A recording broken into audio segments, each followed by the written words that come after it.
noite podermos adorar ao Senhor juntos. Estava falando ali, ouvindo ali o vídeo, ou assistindo o vídeo, melhor dizendo, sobre o Rio Grande do Sul, sobre a situação de suicídio, né? Outro estado que tem sido afetado tremendamente por essa situação é o estado de Minas Gerais.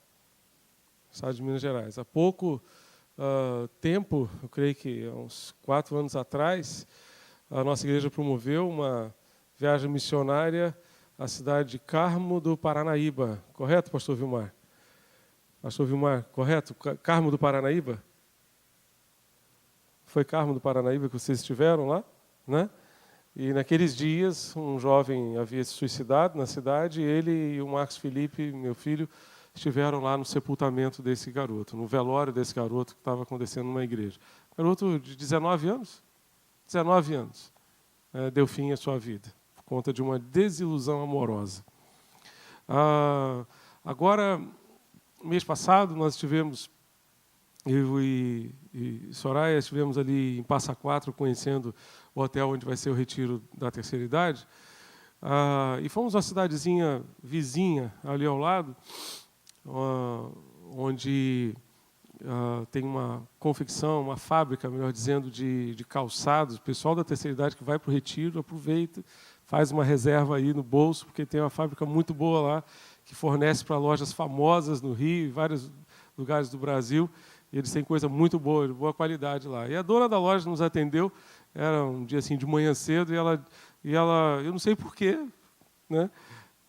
Ao mesmo tempo sabendo que Deus é que faz essas coisas, né? Ela falou comigo: olha, pois é, vocês estão lá no hotel e tal, pois é, ali em Virgínia tem um outro hotel também fantástico, só que Virgínia tem uma particularidade, não sei se vocês sabem, né? É uma cidade onde tem muito suicídio. Ela falou comigo, ela não é crente. Tem muito suicídio. Virgínia parece que é uma cidade assim no fim da linha. No fim da linha, para você, ela não tem como, ela não é passagem para outro canto. Você chega em Virgínia, você entra, vai até lá e de lá você tem que voltar. Você entra no mapa ali, eu estava entrando no mapa ali agora para certificar realmente o nome da cidade. Realmente a cidade que fica perto de Pouso Alto, você tem que ir até Pouso Alto, que fica no caminho para São Lourenço, e aí você entra no sentido de Virgínia, você vai até Virgínia e de lá você não tem como ir para lugar nenhum, você tem que voltar. Então, pelo fato de ser fim da linha, as pessoas muitas vezes acham que é o fim da vida também, e tem muita gente dando fim das suas vidas lá. Mas hoje de manhã nós falamos sobre sermos bênção para o Brasil a partir do Rio de Janeiro. Não é verdade? Sermos bênção para o Brasil a partir da nossa cidade. Que aí você não precisa ir longe. Você não precisa ir longe. Aqui na Barra da Tijuca, umas 3 semanas atrás, um rapaz, ele não apenas se suicidou, ele matou os 2 filhos, matou a esposa, matou primeiro a esposa, depois matou os 2 filhos e depois suicidou. Se jogou do 18º andar do condomínio Pedra de Itaúna, lá na Avenida das Américas, condomínio de classe média alta lá, ali mais ou menos a direção assim, do Recreio, mas um condomínio muito chique. Esse rapaz simplesmente acabou com a vida dele e com a vida da família toda. Muita gente precisando de Jesus. Muita gente precisando de Jesus. E Deus quer usar a mim e a você como ferramentas para abençoar essas pessoas. Como ferramentas para abençoar essas pessoas. A obra de Deus, ela é feita por Deus. O que eu e você precisamos ser é tão somente ferramenta. Ferramenta nas mãos daquele que faz, de fato, a obra. Faz, de fato, a obra. Meu pai gosta muito de ferramentas. E ele tem tanta ferramenta que eu estou de olho na minha herança. As minhas irmãs, elas já disseram que eu não vou herdar tudo de uma vez só, mas eu falei com elas, olha, isso aí é ferramenta de marceneiro, de pedreiro, de eletricista, ele tem uma caixa de ferramentas fantástica. Cada vez que eu chego lá, ele me mostra uma ferramenta nova que ele adquiriu. Eu falei, pai, que coisa fantástica. E ele sempre me disse, meu filho, ter uma ferramenta para você usar no momento certo, na situação certa, faz toda a diferença. E como nós faríamos toda a diferença no mundo se nós fôssemos essa ferramenta que Deus quer usar para transformar. Se a nossa vida estiver nas mãos do marceneiro, nas mãos do pedreiro, nas mãos desse que sabe fazer as coisas. A obra de Deus é feita por Deus, não é feita por mim nem por você. A obra de Deus é feita pelo Senhor. E na medida em que nós nos colocamos à disposição de Deus, Ele certamente nos usa como Ele quiser, para a sua glória em primeiro lugar e depois para a transformação da realidade que nós vivemos. Abra sua Bíblia em Neemias. Vamos voltar ao texto que nós compartilhamos hoje pela manhã. Neemias capítulo 1 agora. Hoje de manhã nós lemos o capítulo 2 e agora queremos nos reportar ao capítulo 1, ao capítulo 1.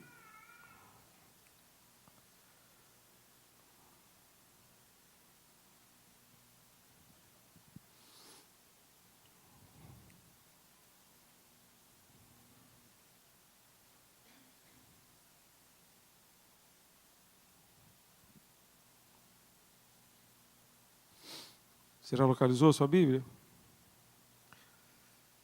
Neemias capítulo 1. Vamos lá.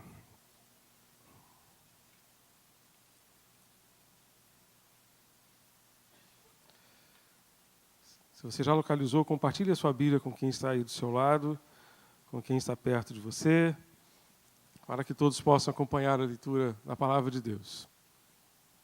Amém, gente? Estamos juntos? Vamos lá? História de Neemias. Palavras de Neemias, filho de Acalias.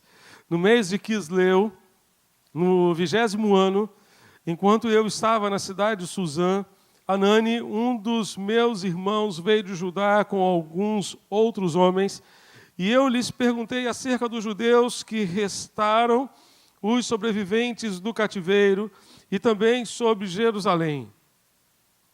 E eles me responderam: aqueles que sobreviveram ao cativeiro e estão lá na província passam por grande sofrimento e humilhação. O muro de Jerusalém foi derrubado, as suas portas foram destruídas pelo fogo. Quando ouvi essas coisas, sentei-me e chorei. Passei dias lamentando-me, jejuando e orando ao Deus dos céus. Então eu disse: Senhor, Deus dos céus, Deus grande e temível, fiel à aliança e misericordioso com os que te amam e obedecem aos teus mandamentos. Que os teus ouvidos estejam atentos e os teus olhos estejam abertos para a oração que o teu servo está fazendo diante de ti, dia e noite, em favor dos teus servos, o povo de Israel.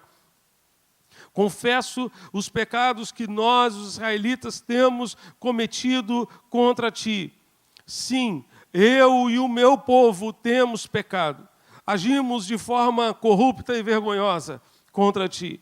Não temos obedecido aos mandamentos, aos decretos e às leis que deste ao teu servo Moisés. Lembra-te agora do que disseste a Moisés, teu servo. Se vocês forem infiéis, e eu os espalharei entre as nações. Mas se voltarem para mim, obedecerem aos meus mandamentos e os puserem em prática, mesmo que vocês estejam espalhados pelos lugares mais distantes, debaixo do céu, de lá eu os reunirei e os trarei para o lugar que escolhi para estabelecer o meu nome. Estes são os teus servos, o teu povo. Tu os resgataste com o teu grande poder e com o teu braço forte. Senhor, que os teus ouvidos estejam atentos à oração deste teu servo e à oração dos teus servos que têm prazer em temer o teu nome. Faze com que hoje este teu servo seja bem-sucedido e conceda-lhe a benevolência deste homem, que no caso era o rei. Nesta época, eu era o copeiro do rei. Amém. Deus bendito, Deus de amor, nós precisamos, Deus, multiplicar o teu amor pelo Brasil. E nós te pedimos, Deus, usa-nos poderosamente para que isso aconteça. Usa a minha vida e a vida dos meus irmãos e irmãs que estamos aqui nesta noite. Usa-nos, ó Deus, ao longo desta semana, junto às pessoas que estiverem ao nosso redor. Usa-nos, ó Deus, para a glória do Teu nome. Em nome de Jesus, nós oramos e suplicamos essas bênçãos. Amém e amém.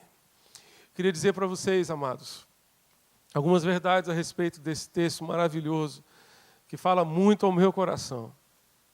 Fala muito ao meu coração. Como disse a vocês, Neemias estava lá na sua cidade, estava lá no Palácio Real, estava lá na sua zona de conforto, quando ele soube do seu irmão Anani o que estava acontecendo, em que estado se encontrava a sua cidade. E a tristeza dele foi tanta que ele passou alguns dias orando e jejuando. Se você for comigo ao capítulo 2, que lemos hoje pela manhã, você vai encontrar Neemias oferecendo a bebida ao rei, e o rei se incomodando com o semblante de Neemias. Neemias, o que aconteceu com você? Você não está doente? Qual é o seu problema? Por que você está com esse rosto desse jeito?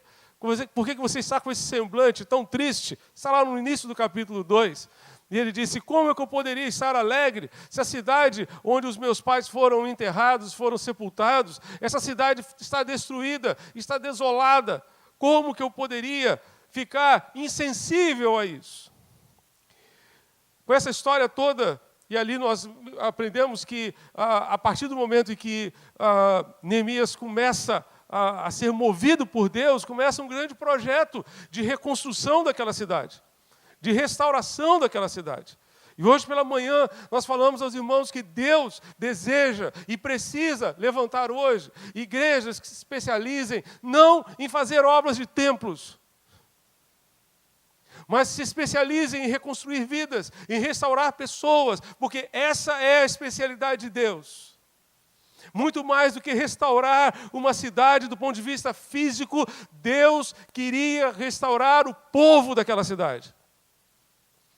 A cidade do Rio de Janeiro, nesses últimos dias, vivenciou várias transformações do ponto de vista da sua arquitetura, do ponto de vista da construção civil. Que coisa legal a gente ver, por exemplo, o Porto do Rio de Janeiro sendo revitalizado.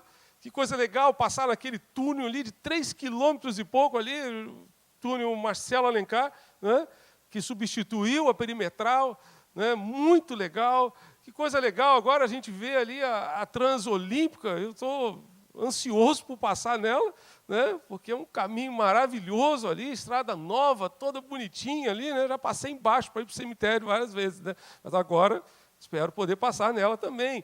Então, isso tudo é muito bom. Mas a principal reconstrução dessa cidade é a reconstrução espiritual, é a reconstrução moral, reconstrução espiritual, social, reconstrução das famílias, reconstrução dos lares, reconstrução dos relacionamentos, dos valores que foram perdidos, levantar muros. Qual é o efeito de um muro? O muro impõe limites, o muro estabelece limites. E nós precisamos estabelecer os limites da nossa cidade, os limites morais, limites sociais da nossa cidade, para que, de fato, a nossa cidade seja transformada pela graça de Deus. Para que essa cidade seja transformada. E um detalhe interessante que nós vemos nesse texto, multiplica o amor de Deus, à luz da história de Neemias. Quem se importa? Quem tem sentimentos? Aquela história, aquela situação da cidade de Jerusalém mexeu com as entranhas de Neemias. E ele não foi mais o mesmo, até que ele concluiu aquela obra. Quem se importa? Quem se importa vai fazer diferença. Agora, quem não se importa, certamente não fará a menor diferença. Não fará a menor diferença. Certo autor disse que o que mais as pessoas sofrem é com a indiferença dos outros. Não é com o ódio dos outros, mas é com a indiferença dos outros. O que mais dói, o que mais machuca o ser humano, não é o ódio das outras pessoas, mas a indiferença das outras pessoas. A indiferença. Então, se você se dispor de fato, se importar com o sofrimento alheio, se importar com a situação de perdição eterna, porque quem não tem Jesus vai para o inferno. Quem não tem Jesus está perdido eternamente. Isso quem está dizendo não sou simplesmente eu, mas é a palavra de Deus. É a palavra do Senhor. Então, se você se importa com essa palavra, se você se importa com a glória de Deus, se você se importa consigo mesmo, sabe por que você tem que se importar consigo mesmo? Porque você jamais vai encontrar realização pessoal fora da vontade de Deus e fora do projeto de Deus. Quando a gente entende isso, a gente ora que nem a Ana Alzira nos ensinou a orar. Deus, por favor, não me deixe de fora do projeto do Senhor. Não me deixe de fora daquilo que Tu estás fazendo no mundo, Senhor. Eu quero participar, eu quero me envolver, eu quero ser a ferramenta nas Tuas mãos, para que Tu me uses lá no meu local de trabalho, lá na minha escola, na minha vizinhança, na minha vila, no meu condomínio, onde eu estiver. Eu quero ser a ferramenta do Senhor, para que outras pessoas Te conheçam. Então, multiplica o amor de Deus aquela pessoa que se importa primeiro consigo mesmo, porque só encontra a realização pessoal quem se une a Deus naquilo que Deus está fazendo. E Deus está em missão. Desde o jardim do Éden, desde que o pecado contaminou a raça humana, Deus está em missão. E felizes somos nós, quando nos unimos a Deus naquilo que Ele está fazendo. Multiplica o amor de Deus quem se importa consigo mesmo. Multiplica o amor de Deus quem se importa com quem está ao seu redor. Com as pessoas que estão ao seu redor. Com as pessoas que estão ao seu lado. E isso começa dentro da igreja. Isso começa dentro da igreja. Voltando ao Éden, ou um pouquinho ali ao lado do Éden. A primeira família já tinha saído do Éden quando Caim tirou a vida de Abel. O pecado entrou na raça humana, contaminou a raça humana e justamente levou ao primeiro assassinato. E o primeiro assassinato aconteceu justamente entre dois irmãos, um irmão tirando a vida de outro irmão. E num belo dia Deus chega para Caim e faz uma pergunta a Caim. Caim, onde é que está o seu irmão? Qual foi a resposta de Caim? Você se lembra? Sou eu guarda do meu irmão? Sou eu guarda do meu irmão? Caim não tinha aprendido essa verdade de que nós somos guardas dos nossos irmãos. Nós somos responsáveis pelos nossos irmãos. O Ed Witts tem uma frase fantástica, que diz que há uma diferença entre o trabalho do pastor da igreja e o trabalho pastoral da igreja. O trabalho do pastor da igreja, talvez você tenha uma noção do que seja. Se você não quiser, pode passar uma semana comigo, que eu vou ter um imenso prazer ter você do meu lado uma semana inteira, para você saber o que é a rotina de um pastor ao longo de uma semana. Você vai estudar a Bíblia comigo, vai ajudar a preparar as mensagens, vai fazer visita, vai para o funeral, entendeu? Vai para o necrotério para reconhecer o corpo da irmã que morreu. Você vai fazer tudo isso comigo aí, tá bom? Se você tiver dificuldade de entender o que é a rotina de um pastor. Agora, o trabalho pastoral da igreja é o trabalho que todo membro da igreja tem. Que diz respeito ao seu irmão. Ao seu irmão. Você é responsável, você é guarda do seu irmão. Então isso começa dentro da igreja. Isso se transporta para fora da igreja. Quando eu me importo com quem está do meu lado. Quando eu me importo com as pessoas que estão ao meu redor e que muitas vezes estão mascarando uma realidade que está vivendo dentro de casa, dentro do casamento, dentro da família, que muitas vezes diz que está tudo bem, mas quando na verdade não está nada bem, está tudo ruim. Está tudo se deteriorando dentro de casa, se deteriorando dentro da família. Multiplica o amor de Deus quem se importa com as pessoas, com a realidade. Quando Neemias se defrontou com aquela situação, ele disse: a minha cidade está em miséria. Em miséria. E quando a gente vê a realidade do Rio de Janeiro, nós podemos chegar à mesma conclusão. O Rio de Janeiro está vivendo, a despeito de todas as obras, a despeito de toda a transformação urbana que aconteceu na nossa cidade, ela está vivendo dias de miséria. Quantas e quantas coisas estão sendo, muitas vezes, até mesmo mascaradas pela sociedade, por os líderes da nossa cidade, para que a realidade mesmo não apareça, até que as Olimpíadas terminem. Mas você e eu, que vivemos no dia a dia da cidade, sabemos o que realmente está rolando na nossa cidade. E há uma miséria. E nós precisamos estar cientes disso, estar conscientes dessa realidade. Também multiplica o amor de Deus quem se importa com aquilo que está no coração de Deus. Eu e você precisamos nos importar com aquilo que está no coração de Deus. Certo autor disse, eu quero me importar com aquilo que está no coração de Deus. Eu quero que o meu coração se mexa com aquilo que mexe o coração de Deus. Eu quero me comover com as coisas que comovem o coração de Deus. O que é que está no coração de Deus? No coração de Deus está o desejo de ver essa realidade transformada. No coração de Deus está o desejo de ver essa cidade transformada pelo seu poder e pela sua graça. No coração de Deus está o desejo de ver as nossas crianças experimentando um futuro diferente. Os nossos adolescentes, os nossos jovens, vivendo dias melhores, mais esperançosos, não simplesmente por conta de poder ansiar e ter expectativa de um emprego, de uma carreira profissional maravilhosa, mas o desejo de serem úteis ao reino de Deus, serem servos de Deus. Colocarem suas profissões a serviço do reino de Deus e à disposição do Senhor.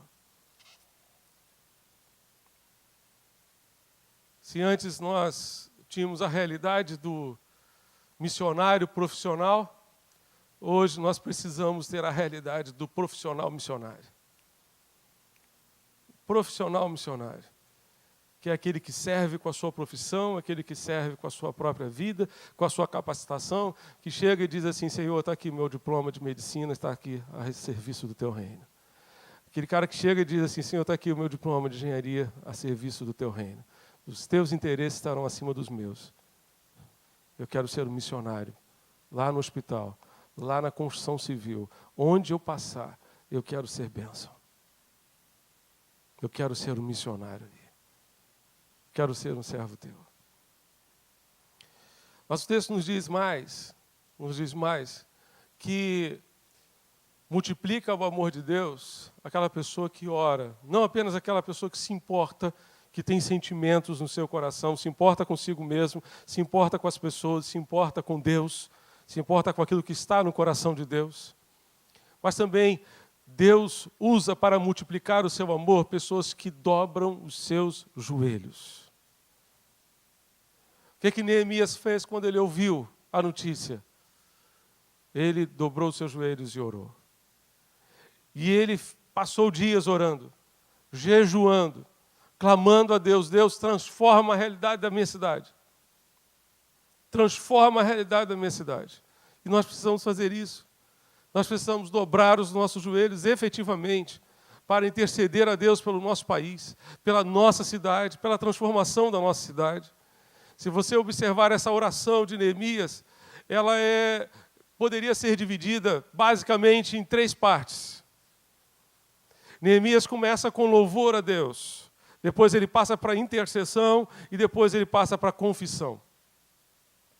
3 partes fundamentais em qualquer oração por missões, em qualquer oração missionária. Ele louva a Deus e glorifica o Deus dos céus, o Deus da sua vida, o Deus da sua história, o Deus da sua família. Ele glorifica o Senhor.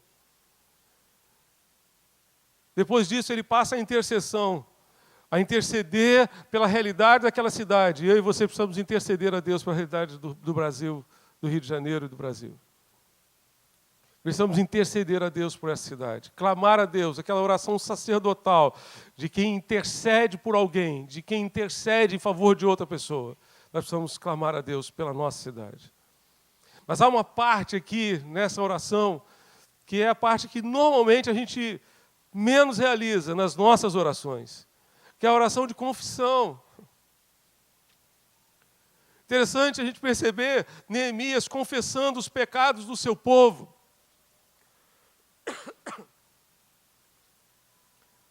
Confessando os pecados dos seus pais. E se colocando como um pecador junto dos seus pais, mas ele não tinha cometido aqueles erros. Ele não tinha cometido aqueles pecados. Mas ele diz, nós estamos vivendo isso por causa dos pecados dos nossos pais, nós somos tão pecadores quanto eles. Ele não fica numa condição defensiva, simplesmente acusando os seus antepassados, mas ele se levanta para dizer, nós pecamos, nós erramos, nós falhamos. E Deus, por favor, tem misericórdia de nós. E transforma esta realidade que nós estamos vivendo. Deus há de mudar esse estado de coisas que nós estamos vivendo. Deus há de mudar essa história. Deus há de mudar essa situação, se nós dobrarmos nossos joelhos efetivamente. Os grandes avivamentos da história começaram com um grupo pequeno de pessoas que se dispôs a orar. Se o seu grupo pequeno se dispuser a orar, haverá um avivamento. Se você lá na sua casa se dispuser a orar, haverá um avivamento. E Deus vai fazer coisas extraordinárias no nosso meio, para a sua glória e para a salvação de muita gente. Você quer assumir um compromisso de orar? Você quer assumir um compromisso de fato, se importar com aquilo que está ao seu redor, com aquilo que está no coração de Deus? Você quer assumir um compromisso de fato, multiplicar o amor de Deus para quem estiver ao seu redor? Você quer orar a Deus nesse momento, dizendo, Deus, por favor, livra-me de ser como os fariseus dos seus dias, dos dias de Jesus. Jesus disse que os fariseus eram comparados a sepulturas invisíveis sobre as quais os homens passavam sem perceber. No Jardim da Saudade, a gente passa, às vezes, por cima de um monte de sepultura. Não é verdade? Um monte de sepultura. Agora, mês passado, eu estive lá num sepultamento, fiquei andando lá, procurando, tentando achar lá a sepultura do meu sogro e da avó da Soraya. Não achei. Tem que procurar o número, por causa que com o número a gente consegue achar melhor. Eu fui para uma região, eu falei, eu acho que é aqui, mas não sei se é mesmo. E eu não encontrei. Mas está lá. Só que às vezes as pessoas passam por nós e não percebem. Passam por nós e não têm a menor noção que nós temos compromisso com Deus, que nós temos uma vida de santidade, que nós temos compromisso com a obra do Senhor, que nós nos importamos de fato com Deus, que nós estamos orando. Então por quê? Porque alguma coisa está errada. Porque essas coisas não são realidades na nossa vida. Você quer multiplicar o amor de Deus? Então se importe. Se importe com aquilo que está no coração de Deus, se importe com as pessoas que estão ao seu redor. Elas estão perdidas como você esteve um dia. E dobre os seus joelhos, como Neemias fez. Ele orou, jejuou e clamou ao Deus do céu em favor da sua cidade. E Deus quer usar você para fazer isso. Jesus, lá em Mateus capítulo 9, diz o texto que ele, andando pelas vilas e aldeias, compadeceu-se ao ver as multidões perdidas como ovelhas que não têm pastor. E ele disse, na verdade, a colheita é muito grande, a plantação é muito grande. Orem, peçam ao dono da plantação para que mande mais trabalhadores para a sua plantação, para a sua colheita. Na verdade, a plantação é grande, mas os trabalhadores são poucos. Orem, peçam ao dono da plantação para que mande mais trabalhadores para fazerem a colheita nessa plantação. A plantação é muito grande, mas os trabalhadores são poucos, porque poucos são aqueles que se importam e poucos são aqueles que oram. Mas eu creio que Deus vai levantar muita gente aqui que a partir de hoje, pelo menos, vai se importar e vai orar. Eu creio nisso. E se você de fato quiser tomar essa decisão de se importar e orar, eu quero convidar você para dobrar o seu joelho para a gente orar agora, nesse momento.